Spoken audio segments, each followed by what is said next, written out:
So more importantly, why we're here today, 3 words, I guess it's more than 3 words, but 3 primary concepts that I think have been coming up a lot: prefab, passive house, and mass timber. Guido's been correcting me on mass timber this whole process the last couple of weeks on what it is, and I'd like to hear more from him on that. But we're lucky to have Guido from UNBC, Troy from Tag Panels, and Franz and Kyle from BC Passive House. I was lucky enough to be taking part of and watching the prefab symposium put on in partnership with UNBC and UBC's architecture school and various others. That it really sparked some really cool ideas, and it thought, in my opinion, I thought, well, there's actually a lot of prefab happening right now in BC in our neighborhood. So I wanted an excuse to get Guido on here and talk about anything. So I chose prefab, and then reached out to a few of the prefab guys that are working right now, and kind of, rather than talking about prefab in the future and what it could be, is literally like, what are we doing right now in our backyard? What's available was kind of the catalyst for this conversation. So I'm not going to go into deep bios and introduce people, but first off, we're going to hear from Guido and sort of prefab and passive house. So I'll stop my share. And Guido, if you want to kick in, you're more than welcome. Okay. So I hope you can see my slideshow. So awesome. So I just picked basically exactly the 3 words you just mentioned. So passive house, prefabrication, mass timber, and how does that all fit together?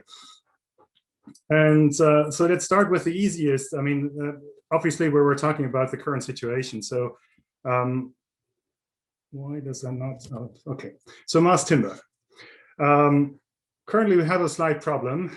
Some of you might have been in any kind of lumber store recently. So there is a little bit an issue with our current situation, because lumber prices are completely insane.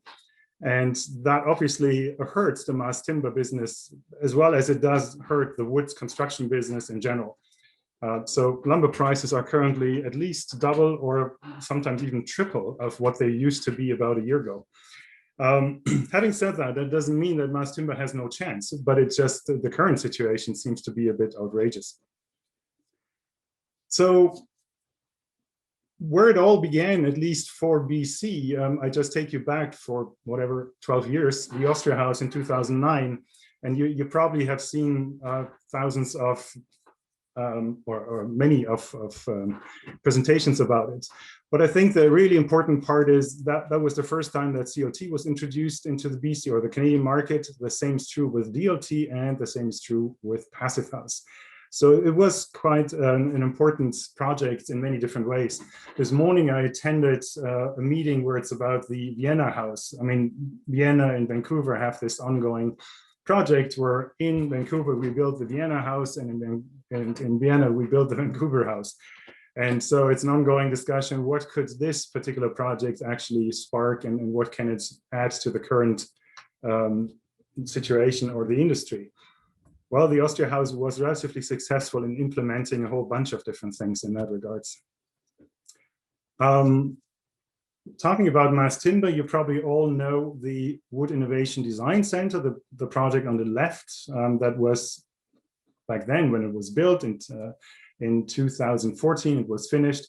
It was the tallest wood structure in North America. It wasn't a passive house, not anywhere close, but the one right next to it, literally on the right, that's the Wood Innovation Research Laboratory, which we finished in 2018. And that is the first institutional passive house, and also still till today, the most airtight building out there in North America. On the inside, so this is currently where we're working. So that's basically a lab building where we can focus on any kind of wood construction, building science, prefabrication, etc., those kind of stuff. And yeah, that is just a proof. So the lower law test value was back then 0.07 at 50 Pascal. In terms of prefabrication, well, that was a little bit of a challenge. We wanted to prefabricate that building, but we were seeing limitations, and that's a problem across the market. I mean, fair enough, that was 2017, 2018. But we still have these issues today, that the construction industry is not really well set up for prefabrication. We can argue if this building is a mass timber building or not. By Canadian definition, it is, because we used glulam, post and beam. By a lot of other countries' definition, it wouldn't be, because typically they call mass timber only if it becomes, or if they use panels like CLT, DLT, NLT panels, not a simple post and beam structure like this one, because there is not much mass of wooden mass in the building. The roof was not prefabricated, so this was done on site, which was also a problem for the contractor because it was getting cold at the time when they were doing it. And the wall panels, just some pictures here, that was the level of prefabrication we could actually get. So that's far from being a closed wall system where everything, the interior and the exterior surface is already completely finished.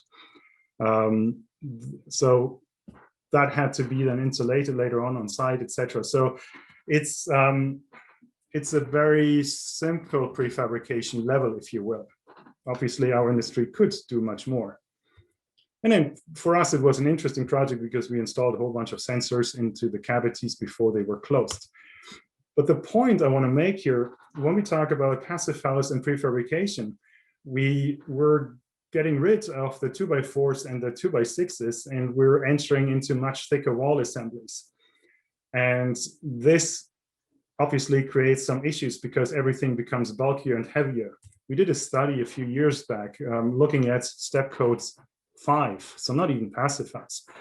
Passive house would be step code 6, so which obviously doesn't exist, as you know.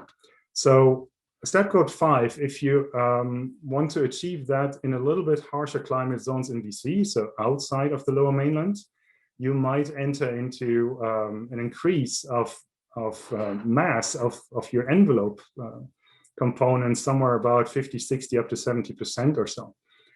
And it also means that you need much more volume. So everything becomes thicker and almost double the volume as the old codes, the 2017 building code was asking for. If you just imagine this literally be done on site, then it becomes very obvious this is not really feasible because everything gets too bulky, too heavy, or you have an endless amount of labor steps on site, which are just not feasible to do. That brings us to another problem we are facing these days, and that's the perception of prefabrication. If you look at the perception typically in North America, and we're still fighting this, I mean, prefabrication for many, many years, for decades, was known as basically trailer parks. And that's still an ongoing issue in our industry.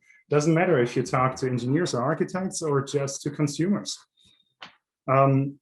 In Central Europe, for example, the perception of passive houses or of prefabrication is the opposite, because it's understood that with prefabrication, you could, obviously you don't have to, the left picture proves that you don't have to, but the right picture shows you could really bring a building up to the highest level possible for quality, for efficiency, for air tightness, all these kind of things. Much better than you could do that with building on site. And talking about modular, we have a similar field of tension in the sense that in our industry, the local industry here, quite often when we talk about modular construction, I mean, these are buildings which they shout in your face, I am modular. That's not necessarily what consumers would like to see or architects like to see. That's not a very high quality architecture. So with modular construction, we have the same issue. We have to learn how to design buildings like the one on the right, which is not identifiable right away as a modular construction type of thing. So again, ongoing problems with perception of prefabrication and to really establish it in our industry. And very quick here, just a few thoughts on the levels of prefabrication, the classification of prefabrication. So level 1 typically is, well, engineered wood products. Level 2 is prefabricated panels. Level 3 is pre-assembled pots. And level 4 is volumetric prefabrication. If you look closer, level 1 is typically light frame or heavy timber. Level 2 is one side closed or two sides, both sides closed panels. So that means electrical, plumbing, everything is already pre-installed. Pre-assembled pots could be bathroom pots, mechanical pots, those kind of things. Or level 4 is volumetric prefabrication. So that could be manufactured homes. Those are the ones with the bad reputation. Or it could be modular construction. So last slide from my end, just some food of thought and to get the discussion going. There are some very large differences in the strategy how to do modular, for example. You could do it the way like shown in the upper two pictures, where you basically have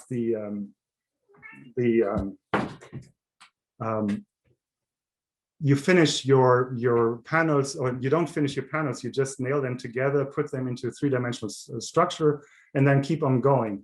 That means essentially that you use the same techniques like you would do on a building site, just under roof. That's not using all the advantages of prefabrication, not anywhere close. The lower two pictures are coming out of a Swedish plant, one of the Boklok plants where IKEA builds the houses. Basically, the panels are finished up to the highest level possible, including electrical and everything. And then they're assembled to a three-dimensional structure put together. So the floor even has already the hardwood flooring on top. There's just a cardboard for protection on top. But everything is finished, and at the last moment, it gets put together into a three-dimensional version and then shipped to site. So very large differences in terms of strategy, what we're currently doing in our province and what could be done to increase the efficiency, the productivity of labor, and then automatically reduce the costs radically. Just some food for thought. So that was mine. Thank you. Thank you, Guido. That was awesome. Next, I'll quickly ask if anybody want to ask some questions on that before we move forward, and we'll have lots of time for discussion afterwards, or provide any thoughts. Any quick one or two questions right off the gate? Going once. Feel free to unmute. Going twice. No problem. I got Chris. I got one. I got it. Roberto, my guy. This came up during our very brief breakout session there, where Jamie and I brought this up, but it's regarding the one thing that Guido mentioned at the front end that's kind of adversely affecting the uptake of prefab, which is the expense of lumber. According to you, Guido, what do you see a reprieve in sight? Like, do you see this? Like, what would cause it to come back down to earth? Well, I mean, I know this comment is a little bit unfair and maybe a bit too provoking, but the current problem is that the bad reputation of prefab has a very good reason. So our prefab manufacturers, and I know there are already quite a few exemptions which actually offer really good stuff. And for example, some are here in our virtual room, but there is a good reason why this has a very bad reputation, because still the majority of manufacturers are not producing high quality. So the consumer sees that, sees the reality, and we can talk as much as you want about what you could do with prefabrication. As long as it isn't done, it doesn't really change the reputation. Not sure if that was an answer.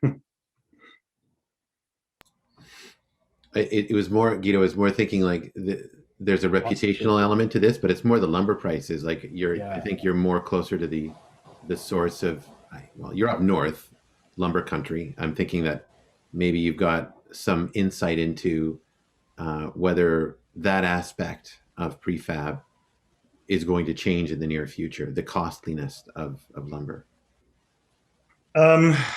No, I mean, so I don't think that prefab and lumber prices are necessarily directly related. I mean, why the lumber prices are very high these days, that would be another round of discussion, but very simplified. Demand went up and supply went down. I mean, you basically have these two opposing effects at the same time, partially triggered by the coronavirus, partially triggered by the crazy real estate market, partially triggered by a whole bunch of closures of mills. So there comes a whole bunch of different things together. But coming back to prefabrication, I'm sure you've been in a lumber market or on construction sites, and you have seen dimensional lumber. And the funny thing about dimensional lumber is it's anything but dimensionally stable, because it's crooked, it's bent, it's warped, etc. So the quality of dimensional lumber we're currently working with is not ideal for prefabrication, because prefabrication is all about accuracy, meaning you're precise, you build basically by the millimeter, which is very different and very difficult with our current lumber supply. So to maybe find a little answer to your question, I can see that the majority of prefab plans will go into engineered wood products and will not build with studs, not with dimensional lumber. So there will be a shift in industry. I think that's a good, and I'd add the other aspect of prefab is, like in the photo behind you, or the one that you were showing previously, although it was a metal building.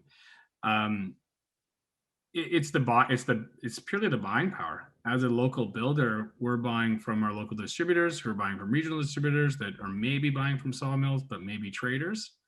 And so the elasticity of the market changes when you can start to have longer term contracts with the more stable, the potential of the stability of a pre-construction organization, because they've got a sort of a standardized part. I'm building a house in 3 months. I was just on a client call.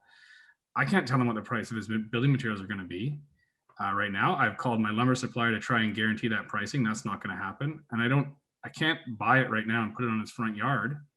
That's not going to work. So, but within prefab, what we're already seeing, because we have another project that we're going through prefab route, the lumber for their house is already sitting in the prefab yard.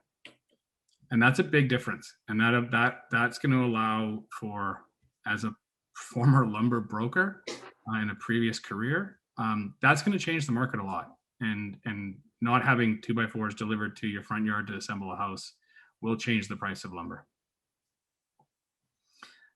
There's my statement as a host that I'm not supposed to do. Next up, we're going to go, we decided to go alphabetical. So I'm excited to hear from, and I've seen a number of presentations from BC Passive House. Kyle and Franz, you can take it away, share your screen and let it rip.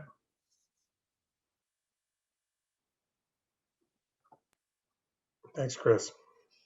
I'm going to let Kyle take this one away. Thanks, guys. So I was just sharing my screen there. Can you see that now? Yeah, you're good to go. Yeah, all right, perfect. So I'm Kyle with BC Passive House. Franz Wolgemuth is with me today as well. So I'll give a quick presentation here, and then I think Franz will maybe fill in any gaps that he sees. So I've been with BC Passive House for 10 years. And we've, I guess, seen the industry change quite a bit over that time, and have tried to sort of adapt our systems and growth as we see the prefab industry developing. So I think what mainly people want us to hear in this is there's a lot of builders, and so what I'd like to do is take you through our process within our plant. And also talk about, I guess, the main topics here: passive house, mass timber, and prefabrication in general. So this is on the screen here. I've got some photos of our new plant expansion.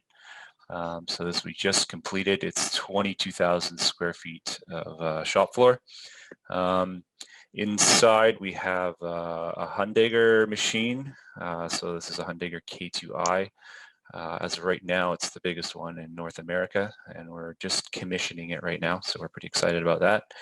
On the left, in the photo in the bottom left corner, you'll see our framing line there, which is a Sucup framing line, and that should increase our speed quite substantially. Oh, I'm frozen on this screen here. Perfect. Okay. So moving into prefab, the first phase of that is always shop drawings. So we'll consult with architects and engineers and produce, start with a 3D level shop drawing that can be signed off through engineering and architectural review. So basically every stud, every screw will be drawn right down to the last component. On the left side there, once 3D drawings are reviewed, we'll get into a 2D shop drawing that can be sent down to our shop floor for manufacturing. A little closer look inside the plant.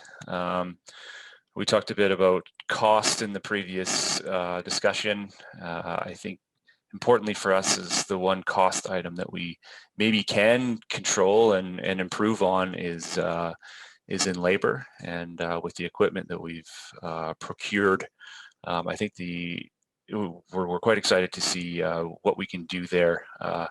Previously, we were mainly framing off of framing tables. It was giving us very good quality, good accuracy, etc. But there was a lot of double handling, a lot of hand tools, sort of traditional way of building in a shop space. But this new framing line, which is basically on roller tracks and reduces the amount of handling and basically allows our panels to flow through the shop at a much more effective rate, is hopefully going to improve us in that regard and speed up the amount of quantity that we can produce as well. And then also the Hundigger is set up really for us to not only do panelization, but what we addressed earlier, mass timber and post and beam packages. So really long pieces, really wide pieces of mass timber can pass through the Hundigger, and all the notching and drilling and countersinking can all be done on every component very quickly, very accurately, ready to be sent to site to be either part of a mass timber only structure or a hybrid structure between mass timber and prefabricated panels. Yeah, just to give you an idea on that Hundigger there, the capacity on that equipment is dimensionally about 2 feet by 4 feet in cross section and up to 62 feet long. So it can take immense pieces of material. So that includes glued laminated panels as well, up to 4 feet wide. So not only post and beam, but also some panels can be processed through the machine. Thanks. I'll jump ahead just to transportation. So what's pretty neat with through our shop drawing process is we can actually 3D model the panels as well, really all of our components, and virtually load them onto trailers, so we can make our bundles as efficient as possible for delivery to site, and then of course order the panels in the order we want for actually putting buildings together. So another advantage of prefabrication there for sure. Site setups, we've been to a whole range of locations, some very remote ones. The big photo there is, this is the Spearhead Huts, which is close to Whistler and Blackcomb Mountain. So this was actually set up by helicopter in 2018. So a big challenge there for us for sure. Yeah, so getting really from city builds, simple builds to really complicated ones in remote locations. We're trying to make ourselves as versatile to build as much as we can.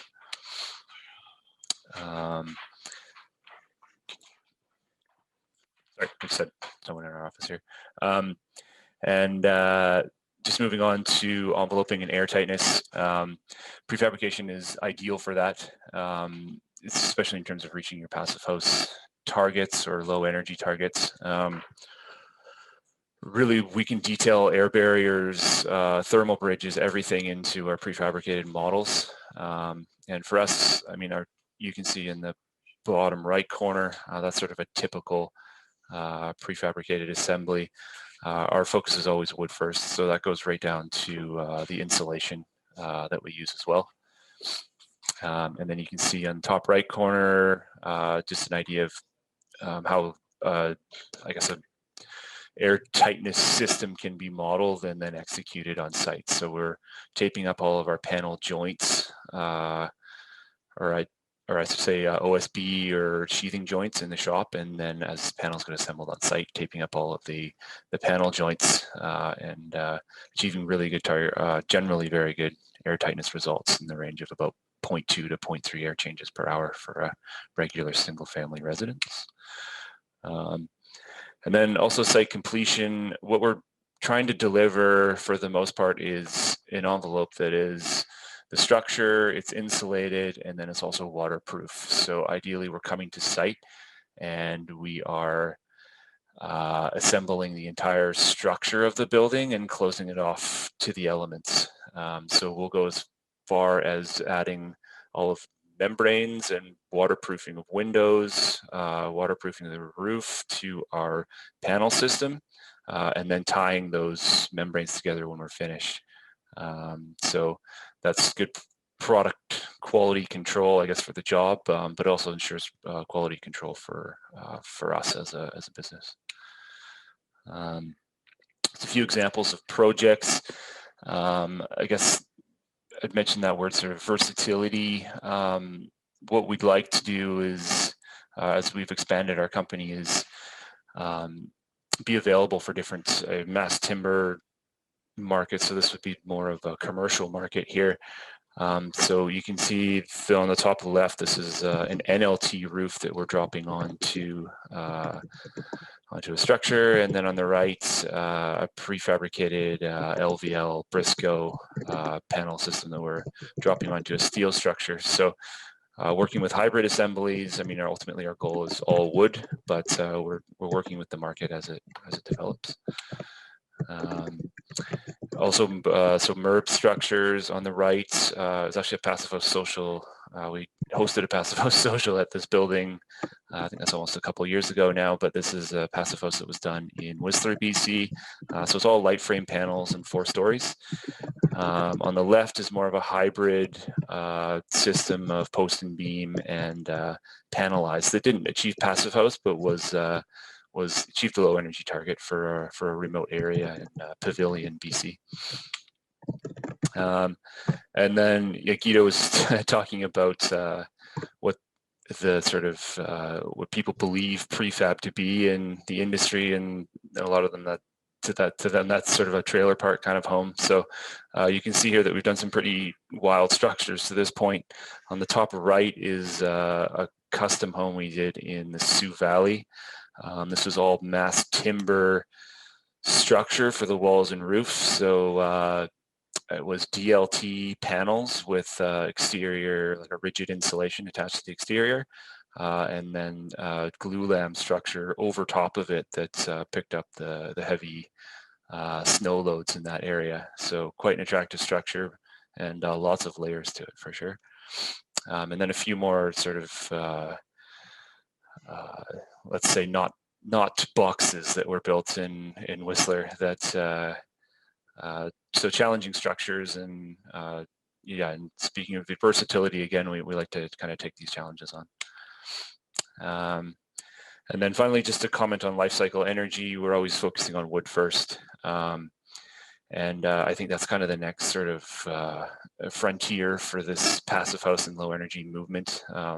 Passive House is a non-prescriptive standard, they say, but I think it's really time to start integrating the use of better materials, and wood, and using wood instead of concrete and steel is certainly our goal. But if we can be leaders in that movement, then that's very important to us at BCPH. And then the future. We talked a bit about the light commercial structures that we've done, some bigger ones. The big movement right now is in prefab structures for high rise. So we're positioning ourselves to that, where you'd have a mass timber panel that can pick up wind loads and seismic loads, and would be clad onto a post and beam main structure.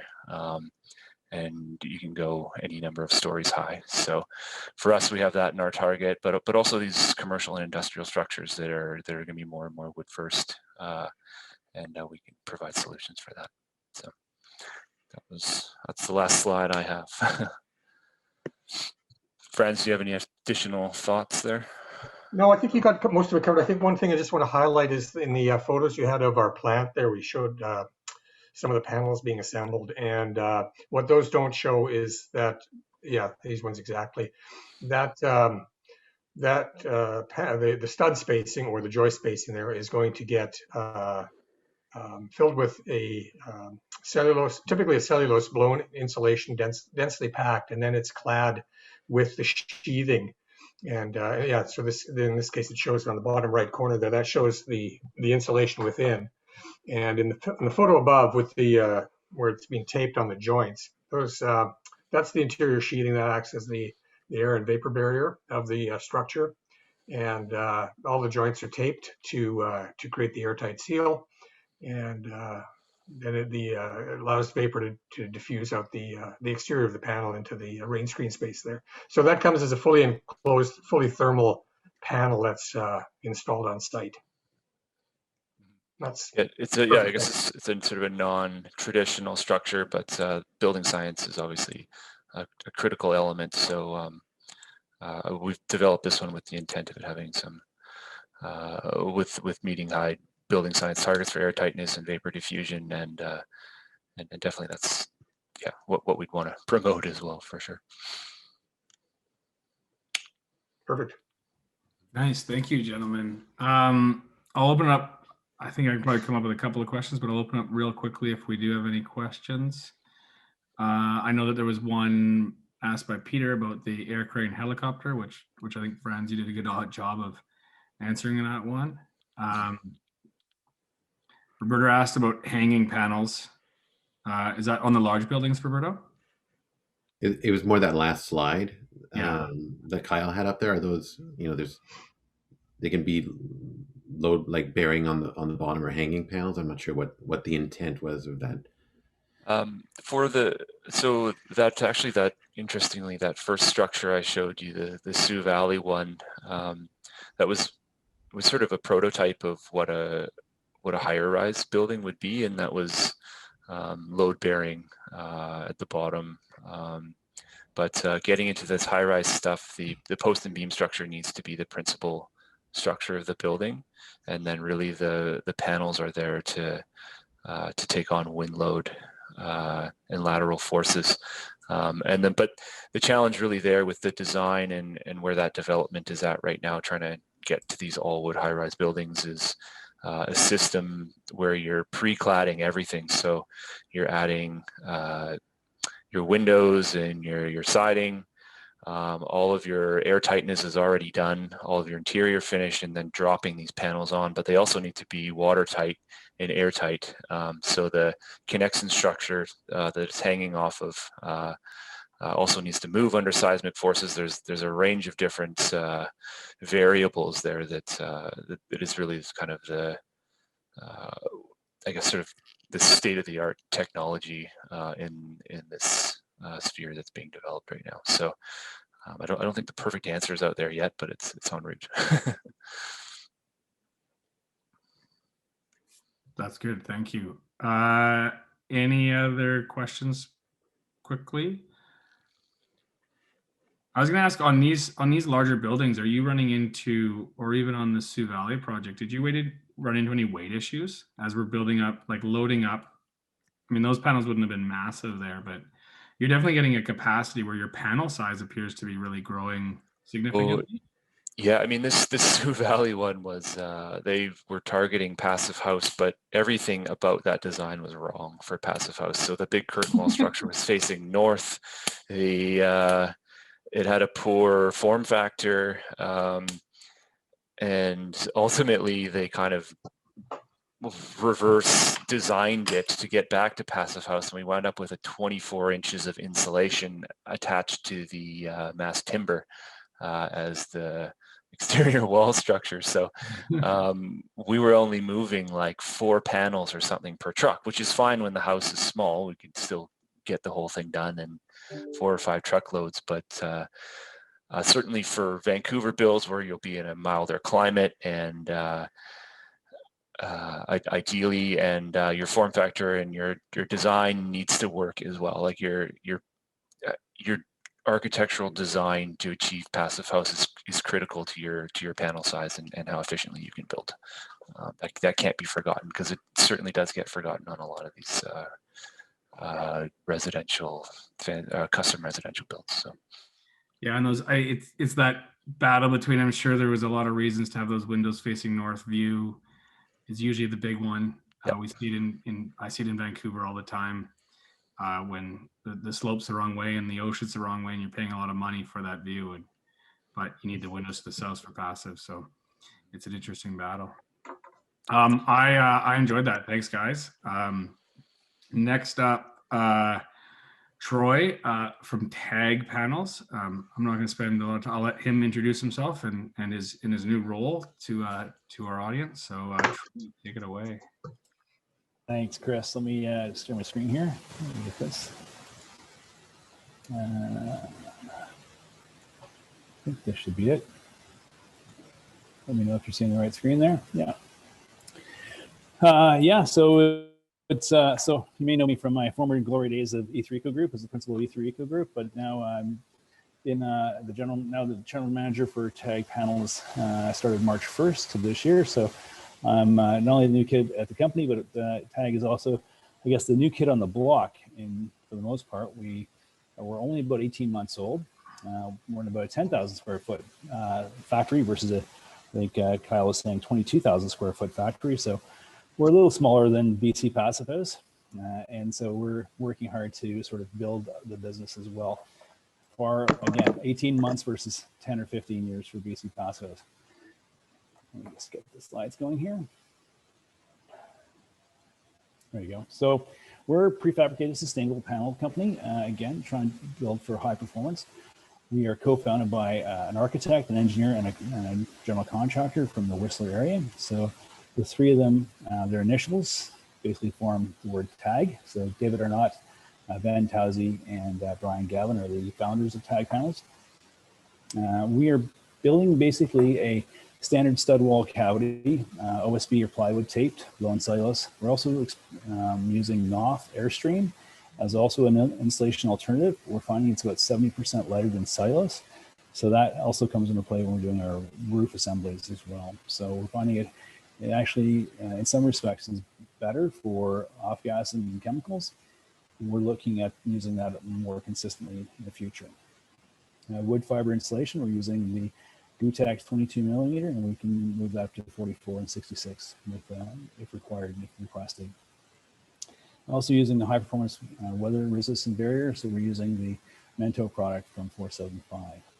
And then again, we're in-screen strapping the product as well. So we can also do alternate build-ups if you want. We have done projects with TGIs and rigid voxel. Again, and depending on what you want, we can do a custom detail. It's not our preferred, but it's definitely a possibility. This is our factory right now. We're running 2 framing tables. So the early days of setting these up is to get the framing tables set up. Again, we have a 3-ton gantry crane, double tables. We have Crindle insulation for our blowing system. And we have about 13 staff in total, designers, production, and install. So if this seems somewhat familiar, it's because most of what you've seen on this is probably sort of the early days, or basically what BC Passive House is also going through, has done as well. We don't unfortunately have the Sukup tables yet, or the nice humdinger. That's, I guess, in our wish list and our dreams in the future. So right now, again, we're also stack loading them into our trailers flat versus some companies do it vertical. And a lot of the companies who are doing pre-install of windows and siding installation also do it on a vertical install. At this point, we're not doing windows or any kind of detail for finishing.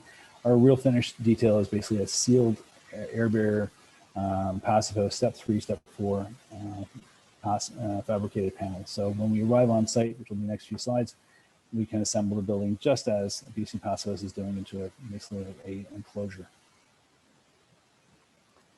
So this is basically a few photos of the work we're doing. So we're, again, stapling the Gutex in the bottom left and bottom right, detailing the walls, and on the far right, we're taping and sealing the OSB to the wall assembly. Again, sort of the process, we start with the needs of the customer. We do a full 3D model as well, and then we do that to a shop drawings, and then we fabricate and then install. So we start with what the customers are looking for, what kind of building they're looking for. It would be step 3, step 4, step 5, or passive house, and then model it, shop drawings, fabrication, installation.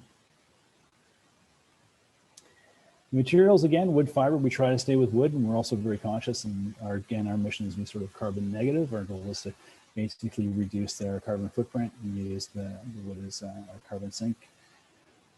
So again, cellulose recycled insulation, harvest timber, wood fiber, and a lot of engineered wood. I was going to joke earlier when we were discussion about pricing the wood, it would have been better to load up on a field of 2x8s rather than Bitcoin, because from our guys are telling us the 2x8s have gone from $8 in September of last year to now $24 this year as of this moment right now. So not cheap, fortunately.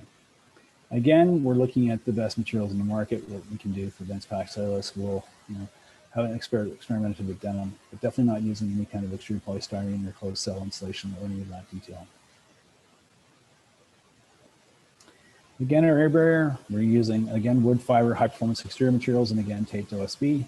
So again, you can see here some panels stacked using the Memento 1000 product, again, with the Vanna taping 475. Sorry, Sega, my apologies. So, need to go back on that. So again, multiple air barriers giving the best chance of achieving this. So again, moving plumbing, electrical to the interior of the air barrier. So we have done sort of interior chases where they can add the details, add the utilities to the inside. We don't typically do that. That's not our number one. We prefer to do that on site or have the GC who's managing the project do that instead. So that's typically what we prefer to do at this point in time. The vapor diffusion, again, the effective air barrier is paramount. So again, wood fiber, high performance building materials inside this insulation. So for the most part, we're looking at our interior sheathing. That's our allows for our air barrier and our vapor barrier. So that's the key detail there. Projects that we've worked on, we've done a few projects so far. Again, compared to BC Pasco, so again, we're the new kid on the block. So Whistler, that's the project we've worked on in Whistler. Again, same project. Detail there. Ucluelet, this is our first project. This is Coraway, again, so this is a project one of our first projects that we did, so it was a lot of lessons learned. And the Pemberton Passive House, we call it Pemby, and then Pemberton Crane, we're working here as well. And that's it. So that's all the slides I have. Amazing. Thanks, Troy. Again, quickly for Troy, any specific questions? I saw there's a couple in their hands. You might have to just directly answer that one on what was the lighter material? There's a word used, I think. Oh, Airstream, or sorry, it's Jetstream. It's the insulation. Is that what you're talking about? Jetstream insulation. Jetstream, yeah, sorry. Confusing with the trailer instead, but no. Airstream, Jetstream is it's by Knopf. It's basically a glass wool. Interesting. And it doesn't have the binder that, or sort of the cellulose has a borate treatment, I believe, that for insect and fire, and the glass fiber doesn't. Glass wool doesn't. Very cool. Thanks. So it's actually better. I think it's, if I'm not mistaken, I think it's a living building challenge that can be used in projects like that. So. I got a selfish question. Have you guys run into, with that wall assembly and Gutex wood fiber on the outside, thought through, and you can plead the fifth on this one. I may do that. City, like the proximity rule. So we're building close to property lot lines under the 1.2 meters. Right. The ASTM rulings, all that. On acronyms, have you guys run into that or thought through any of that process yet with the wall assemblies and fire assemblies, non-combustibles? Unfortunately, at this point in time, I'm a little still new on this, Chris. So I'd have to plead the fifth. Get back to me in about 2 weeks and I can give you an answer. So you're talking limiting distance there then? Yeah. And yeah, so we've run into that a few times, and with the mass timber project, we've been able to apply that in a 1 hour fire rating requirement. Nice. I was using those with a CLT wall. The problem, unfortunately, so far with the light timber framing is that because light timber is considered a combustible material, it isn't acceptable as a structural or wall assembly in a a limiting distance situation like that. So we're actually actively exploring alternative solutions there that we're not ready to talk about yet, but using some alternate products that may assist us in overcoming that barrier. But, Yeah. So yes, with CLT, so far up to 1 hour fire rating, trying to achieve 2 hour. Haven't been able to find that solution yet. And I think that this is something that they'll have to work with. I think as the demand for mass timber grows and for light timber insulated panels, that code consultants get on board and actually assist with finding alternate solutions so that structures can be built more sustainably, right? So yeah, hope that answers it. Yeah, and I think it's an opportunity for prefab, and especially within that embodied carbon, which I think everybody touched on, of the using the right materials. Because if you use the wrong materials, it's not going to do it's not meeting our goals or what we're trying to go for. So I think it's an interesting opportunity for prefab and mass timber that's always been a problem, and it does eliminate foam from the equation quickly, typically when I've been doing up my assemblies, but it's something that I thought it's good one to pose for the group. I will pose this to group. I like it. It's a good question from Peter. It's a very common one we get. I don't know if any of us are designers, so this is I like this answer coming from a bunch of builders and engineers and scientists. But Peter, Peter, are you there, Peter? Do you want to ask that question? Yes, it's the attempts to balance the aesthetics demands of the client. They want a house looking unique, fancy, like the one you had difficulty with in the wrong orientation, where your volume and area are out of sync with the passive house principles. Yeah, I think I can. It's a tough question because it's a client comes to you with a really nice house, a really nice design, and they want passive house as well, and you want to give them both, right? But in this case, I mean, that was kind of a prototype project by a big developer in the city who just said, just go ahead and do it, right? But that's not always the case. So I think that if passive house just at some point doesn't allow it, and the cost becomes so out of control. In other words, the diminishing returns to insulating the building increase so much that you're spending thousands of dollars to get to passive house, and you'll never save that amount of money in return on your energy efficiency. So the design is key. And that goes back to first principles. I think that the homeowner, if they want to achieve passive house, if they have some lot that's looking north, will simply have to give up a few things, unfortunately, or maybe they reset their design targets and they move more to the step code, hit step code 4 or 5. At least there's those targets now in the step code that also allow for some modeling and efficiency control that weren't in place before.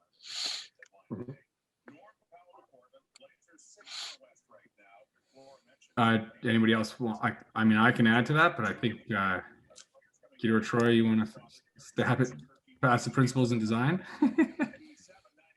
No, I think, again, you've got to have good design first. It always starts with that, and then you build from there. So I've run into too many houses where people want to do passive house and then find out that they're facing complete opposite direction, or they're in a valley and they're being shaded from a south sun. So you really have to look at your site first and build from there.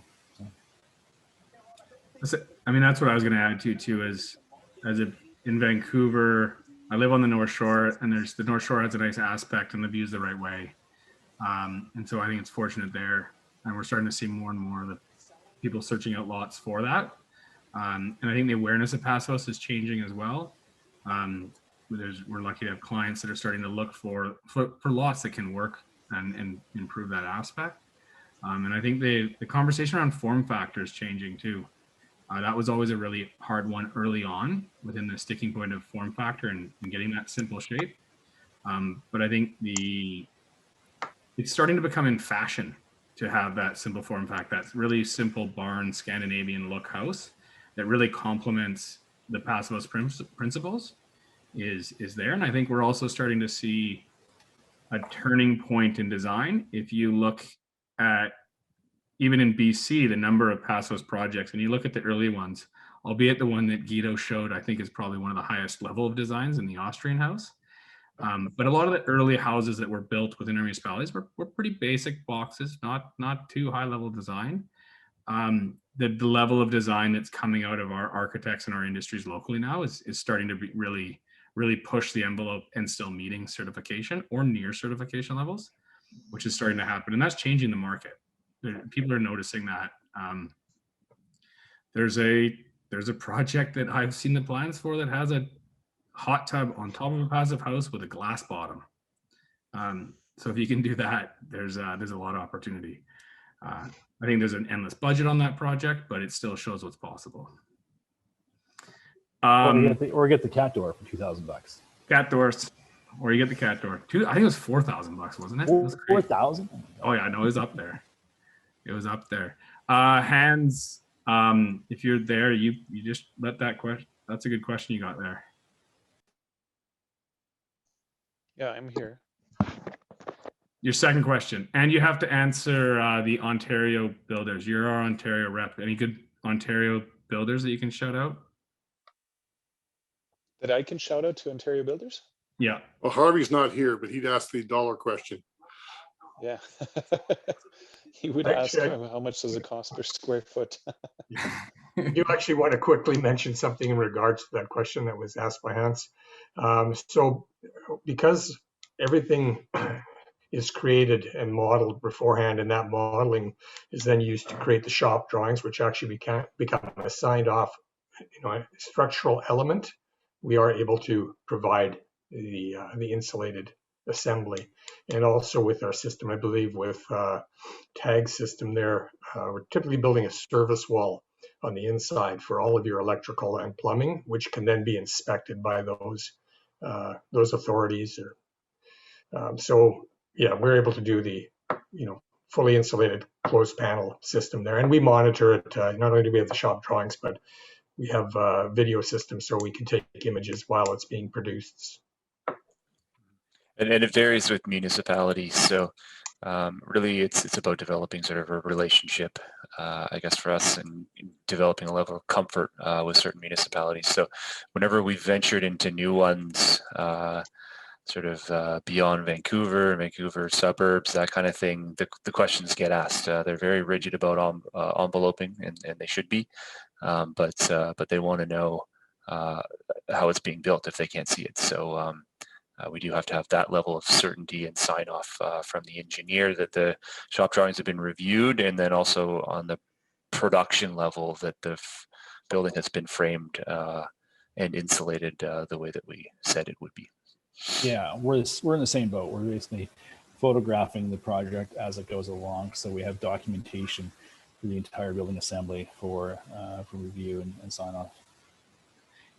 What's the involvement of you obviously, part in house, technically speaking, you don't need the envelope engineers and the structural engineers, but I can't think of a project I've done without one or both.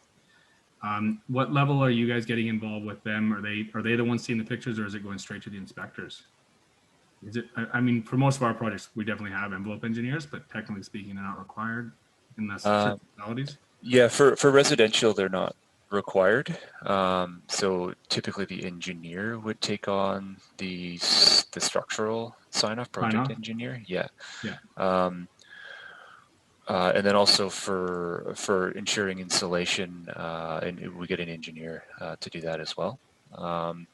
But like you said, when you get into commercial construction, where you by code require all of these consultants, then the envelope consultant would take on that the assurance of insulation and air barrier and membrane, and then your structural engineer, kind of same thing. So it just varies from really residential to commercial and who's involved. Yeah, we've got the added benefit of having one of our founders as our structural engineer who reviews all of our work anyway, to ensure that we've got it. So if we don't have a structural engineer on the project that's separate, then Ben will step in and work with us on that. Nice. on that note, Hans is busy typing away, so I'll ask it. BC Passivos, have you guys got any projects where you put siding on or windows in? Or what's your take on that, and how soon can we do that? Interesting. One of our very first projects we put siding on. We've found since then, especially for residential, that detailing is an issue. Sometimes the siding's not spec'd, and we're pushing for that information so that we theoretically could do it. And then also handling is difficult. So unless it's like, if it's a brittle siding like a hardy board or something, it's very difficult to transport and assure that you're not going to have damages. Getting into, can we put in windows and can we put in siding in a whole building? I think that comes a lot of it back to the design, especially for windows. We've put windows into residential projects, but there's a limited number that we can, based on the panelization, based on location of doors, all sorts of variables. On a sort of custom residential house, realistically, there might be 5 windows that you can put in. You can't set your doors and that kind of thing in a panel and then reset them on site. So it comes back to the design, and I think this sort of high-rise situation where there's no decks and you can fit all of your windows within panels, then you can start to put your siding on as well and have all your joints controlled and that kind of thing. So it is there, but it's more complicated the structure, the more difficult it is, for sure. And to that, the more you do, the more time it takes. Everybody's expecting these homes to be built in days versus weeks and months. So it gets more complicated. Nice. If anyone else have any questions, I mean, I can keep going, but I also want to make sure that I'm opened up, and if anyone else has any questions. Guido, what? I know that you were involved with the prefab symposium and had a good presentation there. What do you like? We're definitely in the early phase of your graph you showed there, with definitely kind of early prefabrication. And I think in our conversation we talked about how the market's changing. It's this prefabrication they're just constantly popping up. Tag panels is a great example that have been around for a year and a half and are already seeing capacity and growth, and they're constant. You want to just give a state of where we're at in BC, or from your perspective, and where it might go? Just to make sure that there are no misconception or something. So when I was talking about level 1, 2, 3, 4, that doesn't mean that this is in a kind of a hierarchy or something. So level 2, panelized prefabrication, is probably the biggest chunk of the market, at least in future. That doesn't mean, I mean, we need 3 and 4 for specific projects, but level 2 is going to be the bread and butter. So just finishing panels to a certain level. At this point, it doesn't necessarily mean so when we talk about closed levels, then that means it's closed on the in and the outside, but not necessarily finished. So that wouldn't include the cladding necessarily. It includes the insulation, it includes the wind barrier on the outside and the vapor and air barrier on the inside. So where are we? Well, we have this, we inherited the culture of rather cheap modular and these kind of trailer park homes, etc. So that negative part, that's something, as I pointed out earlier, we're still fighting with, because there are these companies like BC Passive House, Intag, and others who are actually really offering good quality, but they're only a small portion in the market currently. So we're currently in this phase where we have started the transition years ago with high performance and high quality prefabrication. But we're still in the early adopter phase. It's nice to see prefab companies almost, I mean, they pop up like mushrooms these days. I mean, it's really cool to see that more and more young teams, startup teams do this kind of stuff. Maybe not all of them will survive, but I think there is more and more choice out there. So that's really great to see. It's a generational change. I think the old ones will slowly fade out, or they adapt quick, or the new ones take over. So interesting times. Yeah, I appreciate. I've noticed that. I mean, we see it in our business, and I think there's a fundamental shift. I mean, the step code is sort of forcing it, and the future is kind of drawn out for us. So I hope it doesn't come as a surprise for anybody. Most of the Passive House group has been around here for a while and is aware of that, and is really, I mean, this group and the Passive House group is definitely the 4 leaders of that. So it's interesting to see that change. And thanks for that clarification. Again, I will open it up, or we can also close this out because I've been on Zoom a lot today. So if there's any further questions, please let me know. Troy, what's the biggest problem that you're facing as the new GM that you want to tell in publicly? Capacity. Yeah, we've got way more work than we can handle right now. So we've got some plans ahead of us that will eventually unfold. So Nice. Yeah, it's capacity. As you know, I think when we were doing our intros, we're booking for the next year already, and it's so if we could do different shifts, different work capacities, that would be nice. But right now we're a little hamstrung, but we'll get there. Yeah. I think that's I feel like COVID's a part of that as well. It's changed the way we do business, and finding the capacity and the ability to get all that we need to get done in a day is a lot more difficult. I know that'll give us some breathing room. Exactly. It's a good problem to have, but yeah, exactly. Kyle, I want to get your thoughts as you guys progress into bigger buildings. The question's about affordability. So I think it's going to ultimately, it was mentioned somewhere quickly about cost, but I know that you guys are building beautiful custom homes in Whistler and a very high-end component with Deerfeld. But as you push more into these commercial buildings, I'm sure, I mean, fundamentally the cost has to come down. It's a different price point. So where does the prefab and I think the mass timber movement fit into the affordability equation, or what can we see drops there? I mean, I think what I've shown there is some of our fancier builds for sure. We've also done some more sort of typical structures and what you're talking about, the sort of original passive house structures as well. And I don't see them being unaffordable compared to the way the rest of the market is building out of stick framing.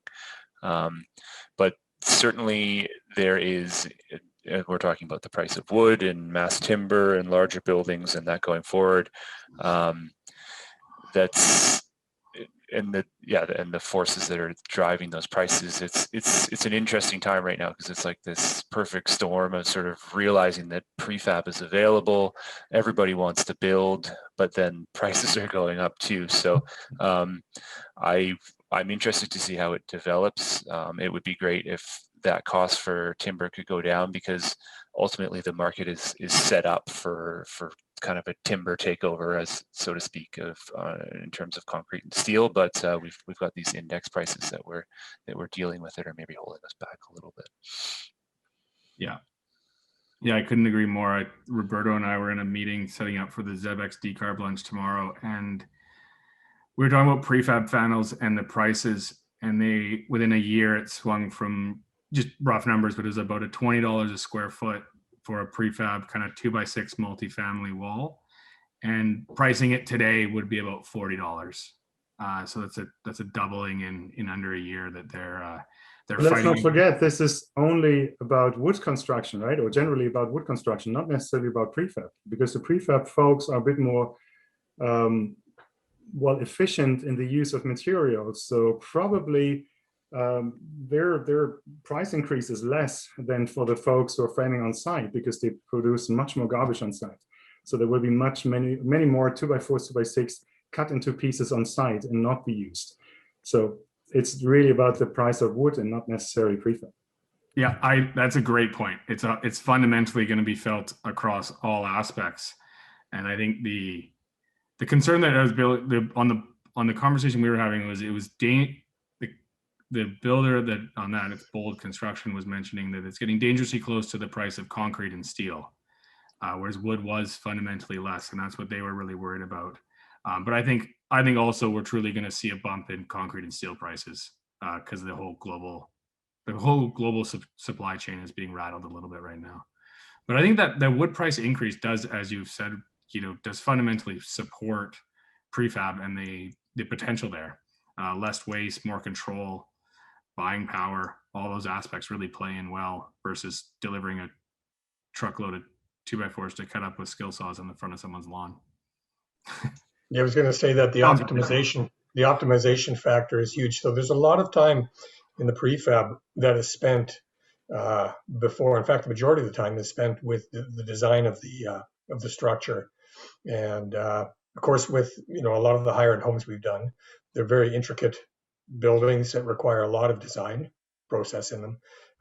When you get to the larger scale projects, if you have the ability to replicate in the design, that actually speeds up that process and cuts down on that time portion. And then you've got the replication and the efficiencies of that during the actual fabrication as well, and also in the installation, right? If you do the same repetitive steps, learn as you go and you get better and faster at it. So you can see with the larger projects, it will be cost savings just because of the size of the scale. A small project will typically cost you much more than a large project, right? When you factor in all of the costs involved. Everything from transportation, so to the individual fabrication. Maybe just to reinforce the point about prefabricating light panel systems, if I plug the new labor costs into our pricing structure, that's generally increasing the cost. Like if you're doubling the cost of wood, it's increasing the price of the structure by 10 or 20%. When it comes to mass timber and CLT and glue lam, if you're doubling the cost of wood, you're doubling the cost of the structure. So I guess the proof is in the pudding right there. Yeah.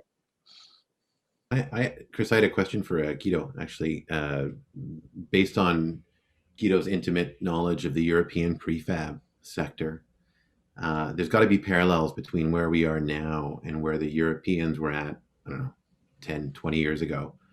I'm just curious as to where the European market went after this point in the prefab evolution. Like where did, maybe I'm assuming that it's going to be the same here in North America, but in Europe, when they were at this point, what happened afterwards? Did they end up, was part 3 more active than part 9 going forward? Did they add up? Then did more prefab makers install windows and cladding? How did it evolve? Okay, so I mean, we can probably discuss about what the Europeans did, but it doesn't mean that it's going to be the same here. So I mean, yeah, to some degree we might be able to learn from this, but it is a different setting. I mean, we have different distances, we have a whole bunch of culture, etc. So it doesn't mean that it's going to happen here the same way. What happened in the early 90s was essentially that carpenters started to realize that in this particular market in Central Europe, they were only responsible for the roof. Nobody was building with wood anymore. So the market share of wood buildings was extremely low. That's a very different starting position compared to our situation. And so they really got their act together. At the same time, energy prices went up, and Green Party went into parliaments of various different countries. So there was a shift in the 90s towards more sustainable kind of architecture and construction. That all helped them. Basically, every small and mid-sized company adapted prefabrication professionally. I'm working since the mid-90s actually, and I really remember only one building site where they framed on site. Usually it was always prefabrication. So it was already a complete transition in the 90s. Where it went from there, well, basically just a further evolution. So it just optimized the processes themselves, etc., which doesn't necessarily mean too much implementation of automation or something. It's just optimizing the process. And if you do that, then I guess you can. I mean, there have been plenty of studies. You can about reduce your construction cost by 30-40%. That's substantial. So if our prefab markets would actually be able to truly, fully get the most out of their production lines, they could, at least in theory, swallow the additional lumber price we currently have to deal with. Since, yes, it's double, but it's only double of the structural components and not of anything else. So I see the whole lumber crisis actually as a chance for the prefab industry, because if they keep on optimizing their processes and increase their efficiency, they will be the only ones who can actually handle this. The folks framing on site have no chance. They cannot handle it. They have to give those costs one-to-one over to the client, and the client has to pay double for the structural part. a prefab company should ideally sell a whole package, which is much more than the structural component. And if you increase the overall efficiency in the whole package, then you might be able to buffer at least a big chunk of the additional costs, which are now buried in a structure. So it is a big chance, and it's and a big challenge at the same time. It's just that transition from trying to put out lots of stuff cheap to get to a higher quality level, and the challenges with the clients as well, because we have to find those clients who are actually willing to work with us on these higher quality levels. But again, at the end, the vision is that it's not going to be more, not necessarily be more expensive, since the efficiency in the production cycle increases.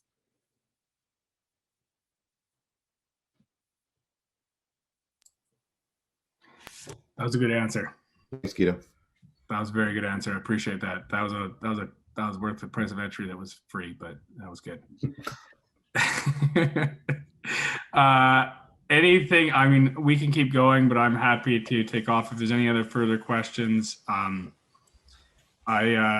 I can talk prefab and passos and mass timber for a while, but there's one. Jamie, do you want to ask that live, Jamie? Yeah, I was just typing in case you were going to carry on, but I'll just ask it.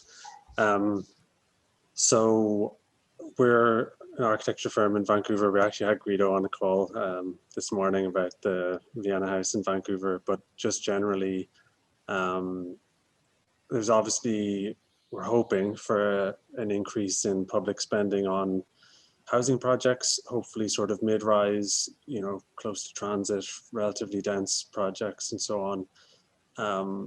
But with the procurement on public projects and the sort of design, bid, build, stip sum approach seems to create a little bit of an obstacle to integrating prefabrication into it. Like there's a cultural obstacle there. So I'm just wondering if anybody has visions of whether there's a change coming in that, or there's ways around that as a problem, as an obstacle.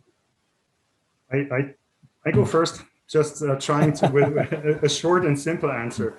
I mean, you're absolutely right. There is a cultural difference, but I think the simple answer is, as soon as we start to realize that the costs of the projects don't stop in the moment you actually have built the project, the costs of the project go over the lifetime of the building. As soon as we start to realize this, there's not much more discussion. I mean, I was appalled by the funds the Vancouver School Board had for schools whenever I was in touch with them for the Kitsilano School, 2010, 2011, or whenever that was.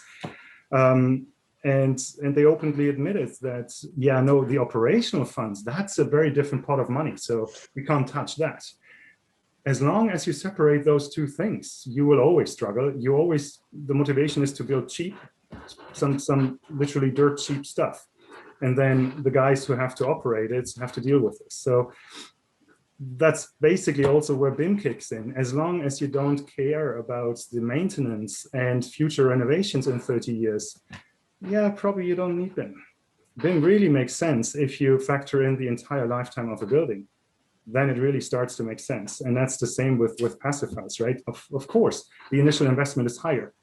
But if you look at the monthly cost of ownership for the 20, 25 years where you have your mortgage, you will realize that almost every passive house built in Canada is cheaper. It is actually the cheaper way than building to code.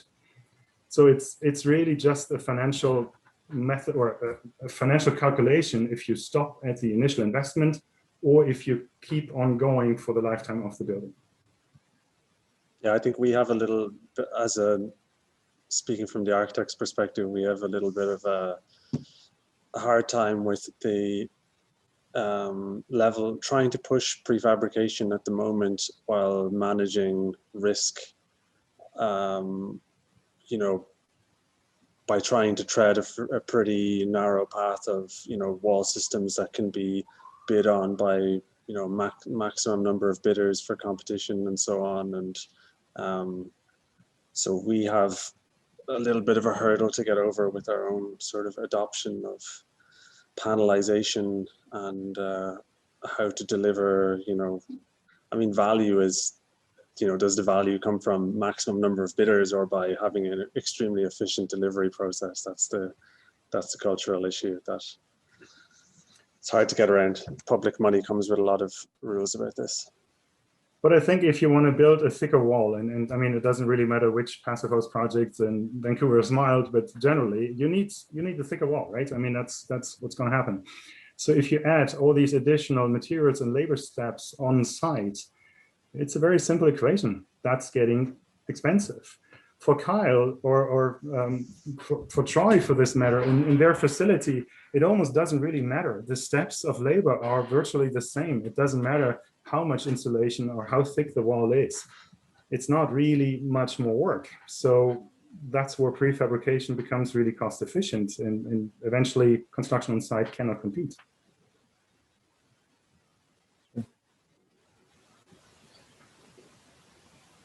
Troy, you were going to add something to that, I thought. But are you? No, I agree with Guido. I think that's very true. It's now basically making it. We're really harping on the concepts of lean manufacturing and and Kaizen the whole bit. We're trying to cut the steps, cut the waste, cut the motion, get the time motion down really to the point where you are being just efficient with your time and labor as much as you can. But you're right, it doesn't matter if it's a 2x4 or 2x6, it's the same wall, it's the same drawing, it's the same detail. So really that's what we're trying to do. And I think any of these prefab companies, the first thing they're doing is reaching out to, and BC Passive House is light years ahead of us. We're, like I said, the new kid on the block, but you're looking for ways to automate and keep the people you have and just bring them up levels. Automation is a reality, and we have to try to look at how we can make it be as efficient as possible, especially when you do have, we have these costs. We're not big enough to go and say, hey, Tolko, we want to buy direct or anything like that. It's not going to happen. So we're buying from lumber yards that basically have imperfect wood, and we're trying to deal with those challenges right now. So it's for me, it's a new world. I'm learning. I'm being fed with a fire hose every day. So, but it's fun. I can tell you that. It's a hell of a lot different stress than last time. So, I think the other comment that Jamie I think is really critical is that bid process, and both of your guys' presentations drilled into something that I think is a big part of the future, and it fits with prefabrication very well. I call it the pre-construction process, but you guys are really going into a heavy detail of planning before any saws, wood, let alone stuff delivered to site.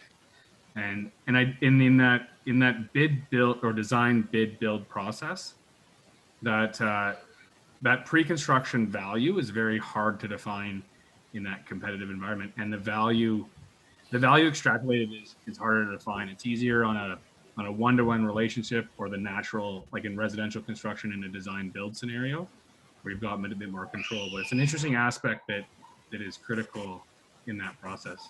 And it's kind of frustrating because I feel like Passive House and prefabrication can add maximum value to a project, which is, social or affordable housing, rental, where the operational costs of the building are really important to the non-profit housing association that will run it. And there's just a bit of a missing element in the procurement structure that makes it difficult to avail of some of this. Not impossible, just difficult. Yeah, Jamie, I think it's a really good question. It's interesting to see how the industry's kind of evolved over the last number of years. I think the first solution and the biggest one was introducing Passive House, and then ultimately the step code and forcing builders to achieve higher energy standards. Without that, the system, the bid structure would just go for the cheapest thing every time, and regardless of energy standards. So I think that's the first step, and then getting into how we get Passive House into a greater number of buildings.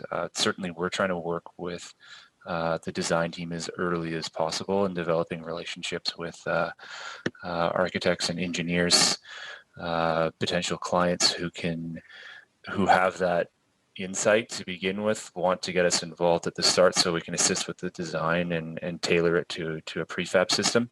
But ultimately, for a lot of public projects, even if we put in that amount of work at the start, it still has to get bid out competitively. So it's an interesting challenge for us too, because we can invest a whole bunch of money in developing a project and then we can lose it to someone else through the bid process. So it's a I don't have an answer to it. It's the way the industry has been set up is not really conducive to I know that low energy efficiency, but I think we're making steps anyway. On an example like and Roberto, this might, I don't know the answer to this, but on a project like the City of Vancouver Fire Hall, which would have been municipal funds, did it go through that process? I feel like they had. Do you know that answer, Roberto? Whether they did anything other than a CCDC 2 or 3 on that? Yeah. Like what was like that's like you've got a municipality like the City of Vancouver that's got a lot of push power and ability to change that. They are fundamentally pushing passive house sustainability. Like there are people in there that can accept the value proposition that is being discussed and the pitfalls of bid, but they're also they have strings attached to their funding. Are those projects that are happening in the Vancouver area, are they fundamentally coming through as design, bid, build, like a CCDC? Well, that one, Fire Hall 17 in particular, I think it was classic 2 or 3, or 2 rather. But I think the most evolution I've seen so far for these high performance buildings are the CCDC 5 contracts. Or maybe the 30s, like the IPDs, or the 14, I think, is design build. And really, it's, if you really want to innovate, you can't be doing a 2 or a 3 or even a 5 for that matter. You need to be looking at probably a 14, CCDC 14, which is a design build. So you basically have a team coming to the City of Vancouver saying, hey, we've got an architect and a builder. Here's what we're proposing. And I just added a link to the chat, which is sort of a competition style thing that they do in Europe, where it's kind of like, here's a proposal of a great building, and it hits all these check boxes, and it really is an owner project requirement kind of driven initiative, where the owner says, we're not going to stipulate the prescriptive path to get to the final result. We just want it to be A, B, C, D, E, F, and G, and the team gets together and they say, we've got just a killer building that actually meets all of your requirements. And here's the square foot cost. And it's sort of it's sort of a performance-based approach to, procurement of buildings. Yeah, that's how it's done in Vienna with developers competitions, they call them. Right. So you've got a jury of that's right. Administrators from the city and experts from the various departments, plus there'll be panels of architects and engineers and outside evaluators that will review on a full criteria of it, maintenance costs, floor plan efficiency, flexibility, capital cost up front. So, architect starts, I'm sure it's hard for them to do. There's lots of people working for free doing speculative work. But I'm wondering, Jamie, whether they pay people in Europe to actually do the proposal, because it is I don't know how many bids they get. Yeah. But it might be like a dozen bids. But if you're looking for innovation, that's the way to stimulate it. If you're looking, it's not the CCDC 2 approach, which I think it's really driven by risk mitigation. They're doing a CCDC 2 and they're saying we're going to minimize the risk and do a CCDC 2. But I think the Europeans have, well, it's not just Europe, but I think other parts of the world have shown that if you really want to innovate, you have to have a different procurement process that allows for the innovation to happen.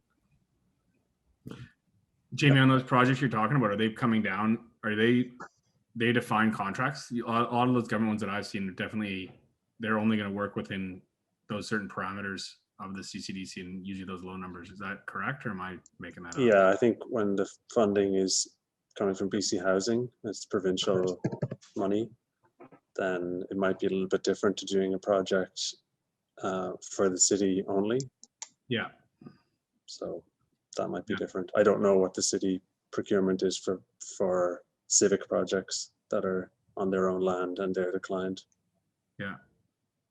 That's a fascinating conversation. The other one that I heard I'm not going to take credit for this. I was talking to Greg at Tree Construction in Revelstoke, who a lot of his projects have been on these socials. He brought up a point that we're building these high performance buildings, as Guido was mentioning, or the lifeline of them is so much longer. If why are we mortgaging houses for 25 to 30 years? If we're building houses that now last a lot longer, can we extend that mortgage period longer to reduce the monthly cost and make it affordable for within reasons for normal families, and potentially put speculation covenants against that mortgage so that you're not going to speculate with that. But it's an interesting concept too. Where is our mortgage term defined by, and can we spread that out longer to make a better quality building, which we know is needed? Can we make it more affordable through that process? I totally agree with that thought, although I don't even think it's necessary. So we've done these calculations years ago with TD and Vancity, and looked into their financing model and basically agreed with them. I think it was 2011 or something. If you can prove that your energy efficiency is so much better, I mean, it was all about passive house back then. Yeah. So if you can prove that somewhat properly, I mean, at least that they essentially have to believe you, then they were willing to subtract some money, what they assume you will have to spend on heating, etc., for all the months and years you own the building, and put that into your mortgage. And then usually, if you look at the average energy costs an average building would have, you easily get back to the point that for a single family house, that means you can spend $50,000, $60,000, $70,000 more, and that's essentially the difference between an average building and a passive house. So even though I agree with you, because the lifetime is is almost certainly much longer than 25 years, I don't think even it's necessary. It works the way it is. And I just see in the comments, the bank wants to make money. Exactly. That's exactly the point. If you convince them that they can actually make more money because they lend you more and earn more, they're super happy in accepting that. Yeah. No, it is fundamentally that, like, the banks within they've got their risk disclosure and Bank of Canada covenants and all those pieces that they're working within. But it was an interesting thought that I'm sort of getting tired of the argument of high performance homes are more expensive. And so is that perspective of changing that. And I think, Guido, you're bang on with those different perspectives, and that it doesn't necessarily is. It's just it's the way you're looking at it. And if you start to look at lifetime or a bigger picture, it starts to apply. And that's probably a cultural thing too. I think we in North America tend to look at our houses probably in 5 or 10 year blocks, like the term of our mortgage. And it's probably and not necessarily a longer picture. Where I think in Europe, fundamentally, to my knowledge, it's a longer perspective. One more tool was introduced by the so-called European Building Directive in 2007, and then it was years of adoption. I think eventually it's mandatory for every European state since 2010 or 2012 or something. That was the energy passport for any building, any public building or any building you want to sell. So if you build something new, or if you own it, something 30 years old, and you want to sell it, you need to have that energy passport card, that energy label, which defines how much is your energy consumption. And that also goes into the dollar figures, basically showing, okay, this is your heating bill. I mean, this is what it costs. That changed the real estate market. So buildings which are not well performing went actually down in price. Obviously, it always depends on location and a few others, but it really started to influence the market price. That's like an amazing, simple communications exercise, because the labeling for a building, when you go to just rent an apartment, you'll know that it's a D1 or just a D rating, which is the same A to F rating that's on the back of a box when you buy a light bulb or when you buy a refrigerator. Yes. It's the same for a new construction, that someone is selling a load of townhomes that are A rated, say A2. A1 would be just below a passive house standard. Passive house would be like for sure an A1 at the top of the scale. And then you're moving from a house you just sold that was a D, so you're going to expect a lot more from it. And it's just a super legible, everybody knows from exam grades what A to F means. And I feel like the step code will never have the same penetration into just ordinary people's consciousness, because it's professional language. and there's a bit of a gap there in giving the public commonly understood grades to talk to realtors about, to talk to builders about, that we can all agree on. There's something a little bit missing here. We did that with the EnerGuide system, and we thought we had a good system. In fact, that 0 to 100, and the U.S. kind of does the reverse. But the opposition from builders, Andrew Pape Salmon, when he was with the public policy or building systems, tried to introduce a really easy system for the contractors. Then the real estate people got involved, and it was, hey, this is easy. The higher you get close to 100, the better your house is. And the opposition, it's been beaten down so many times, it's not even funny. And now we came up with step code, so now it's mandatory, so don't rely on the humans to actually deal with it. Now rely on public policy. So it's but the labeling is not there though, Troy. Like it was there. Yeah. It was there. Like the EnerGuide system was available. We talked about it for the longest time, about saying, okay, you need to have an EnerGuide rating. You have to have every house that goes onto the MLS has to have an EnerGuide rating before you can sell it. And it got beaten down. So, I don't know. The EnerGuide rating, like when you build a house in Vancouver, the final thing before you get your permit is the energy advisor does your energy item report and you submit it. So that, like, it is being collected within theory on that level. And I'm assuming that's happening on art as well. I think there is a fundamental difference between the two systems, because the EnerGuide rating was kind of trying to dumb it down a little bit to a number somewhere between 80 and 100 or so. Usually that's where you ended up, but nobody could really tell you what's the difference between an 84 and 86. Now the step code deals with kilowatt hours. Everyone can multiply that with the price per kilowatt hour in electricity or any other fuel source. That makes it so much easier and easier to comprehend what it means. Well, the new EnerGuide rating does that, Guido, in kilowatt hours. The new system basically said, okay, now it's an energy consumption per house, per square foot, per square meter kind of thing. So they basically went to the Europeans and said, okay, if you can't figure out the 0 to 100 scale, then we'll do it this way. So, I thought it was pretty easy to understand, so the closer you are to 100, the better you are. Fine. Okay. What's the between a 77 and an 82? Sure. 82 is better. How much more does it cost me in maintaining the building, right? So I think as soon as we go into kilowatt hours, it's easier to grasp for people what we're actually talking about.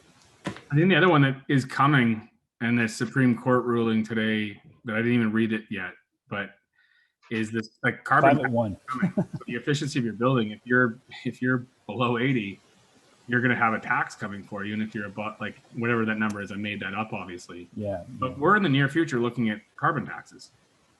And so that's going to change this equation significantly. So those really polluting buildings, the high energy usage, they're going to have a tax associated with. So it'll truly hit your, beyond just paying more for energy, which is going to go up, you're going to start to see that carbon tax as well. So I have a good question for everyone to discuss here. So after all, it's about mass timber as well. Carbon tax for our energy consumption, sure. I mean, various different countries have that already, and it will come. I think there's no question. It's just a question of time. But when will we actually have a carbon tax or something similar on the construction itself, the embodied energy, the process behind it, etc.? Because that again will be the big hour of the prefab industry, because they will be so much better than any other method out there. So when will we have like an LCA as a precondition to get a building permit? Vancouver's fighting for it. I think you're going to see it in Vancouver in the next 2 to 3 years, for sure. So it's. Yeah. I think that's a. I don't think that's a if. That is a when. Yes. But I mean, I know that. Yeah, I know Vancouver's. It's in the talks for Vancouver. Yeah. The plan is not so much an LCA. I think the LCA, like Athena, one-click tally, those are all kind of complicated for the average individual. But I think the direction that Vancouver is heading in, at least for Part 9, is to use a calculator like the one that was developed by Builders for Climate Action out east. and that is an Excel-based spreadsheet with drop-down menus, and you select your wall assembly. Although it doesn't, the problem is I don't think it integrates prefab wall assemblies very neatly, nicely, nor high performance for that matter at this point. It's still evolving.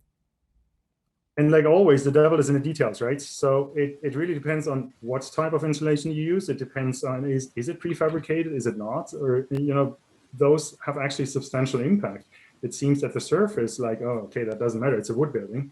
But it could make big differences. And again, I think this is something where we don't have a prefab association, right? We have an association of modular blah, blah, blah, something, which is, nobody cares. But we don't have any kind of group which is actually really trying to get the prefab industry somewhat organized and as a, you know, basically as someone who speaks for them. I was already asked by 2 companies to, if we could start this. So if anyone volunteers and wants to step forward to be the spokesperson for the prefab industry, please let me know. Well, if you want, hey, if Kyle and Franz and Collective Carpentry are interested, I'd be interested. Everyone I talked to, and I reached out idea. in a research project to 36 companies last year. And again, you know, I said that already, Troy, sorry, it's a moving target. I didn't have you guys on my plate, but fair enough. Everyone is really interested because it's a new generation, and there are either construction industry association or home builders association, both don't give much about them. So I think, yeah, maybe we should actually look deeper into this. I want to mention, just actually something you brought up a while back, Guido, is about you know, your kilowatt consumption per, you know, square meter or whatever, right? And I think that the huge driver, and I think that the whole the way that society looks at sort of energy efficient homes in general, but also possibly that filters down to the prefab portion because of the efficiencies in building, is the cost of energy, period. And of course, we're very fortunate here, especially in British Columbia, to have some of the lowest energy costs in North America. Quebec is another place. Ontario considerably higher. But I think that until the energy costs hit, you know, become a turning point for building greener, and that changes people's ideas on, you know, not just building per square foot of cost, but building in how much is that going to cost you to run and maintain, right? Or I read an interesting article about per square the cost per ton of embedded carbon, for instance, right? Changing how do we quantify what it costs to build or what the value of a building is? There's a lot of mind changes that have to happen. In Vancouver, very strongly driven to build energy efficient, very forward thinking in that regard. We look at somewhere like town of Fernie that sits in a colder climate in BC, where they have just implemented Step Code 1 as of January the 1st, 2021. That's a huge change, you know, discrepancy in what that zone requires as a building and what they prescribe, and what we have in Vancouver, where, you know, we have to get this mentality. The mentality has to change across the board. It has to be driven by people, by the client, by the jurisdictions, by the designers, by the builders as well. It's a full mind shift. Good point. Just very quickly, 2 thoughts. First off, you said energy costs, but you're actually talking about the energy price, the price you're going to pay, not the costs, because that's a fundamental problem we have in this province, that we're not paying what it actually costs. There's a lot of subsidies in it, etc. So we're not paying the actual costs. We're just having a price, which is cheap. Yeah. True. So if you ever go up to Fort's Site C Dam or something like this, you will start to realize what the actual costs are, but we're not paying for them. So that's one thing. And the other thing is, if we would actually shift over to paying the true cost, then still we would be cheaper than most other countries or provinces or states or whatever. So that's a good thing. But at the same time, I honestly kind of wish for a higher energy price, because it would make our whole discussion even so much easier. Exactly. So we're fighting a market which is artificially kept low in what we pay for energy in this province. And that is blocking a development towards sustainability. That's a fundamental, deep issue in our province. When you say that, Guido, is that, you know, the price again, is that sort of reminds me of a story that when I was in my window days 25 years ago working in Vermont, and I was asking the clients, why were you going triple glazed windows? And they said, well, our electricity is 18 cents a kilowatt hour. This is 25 years ago in Vermont. And I said, where do you get your electricity? And they said, Quebec Hydro. You know, so right away, there was an incentive to save. There was an incentive because they didn't want to spend. They were a senior couple, retired, fixed income, and they're like going, this house is killing us. And so we've got to make it energy efficient. So, but then we get the argument, oh, well, what about lower income? Well, we can do subsidies. We can do, you know, tax benefits and whatnot. So we have to look at that. I'm a big believer that nothing but the pocketbook has a huge impact on your behavior. And there's a group that's like, even in Vancouver, as we're progressing, it's starting to change, but there's a heavy volume of developers. The spec house, it's pretty rare that you're seeing a passive house or even a step 4 or 5 house that's been built by a, they are building the base bottom of the code. And until that number, the pocketbook, comes into play, they're always gonna do that because they're trying to maximize their profit. And it's starting to change. You see, like the Soho project is the start. Is a developer pushing some energy. You're starting to see it on the bigger buildings because I do believe the dollar value is starting to change. And there's some place for innovation to really push that down. And there's an opportunity because there is that paradigm shift of change occurring. The way we're building, the thicker walls is the future. There's not a chance about it. So stick frame doesn't make sense as those walls get thicker and thicker. So it's an exciting time. We made it all the way, and I've got a loaded of questions that I could keep going, but I'm going to. I got a couple big ones. I was like, do I drop the retrofit conversation now? Because how's retrofit and prefab come into play? But that's another topic. That's another topic. That's another day. We only got a few of us left. I'm going to sign off. I think that means I end the meeting. I really appreciate Guido. That's amazing content. Franz, Troy, Kyle, Hans. Thanks, guys. Thanks for those questions and a really solid conversation discussion. Thanks everyone. Have a good night, everyone. Take care, guys. Cheers. Bye-bye. Soon we Good can night, have cheers. beer in person. Yeah. Yes, but then I can't come. Okay. We'll make a way over for you, Peter. Very good. Thanks. Thanks, I'd guys. love to be there. Okay, bye.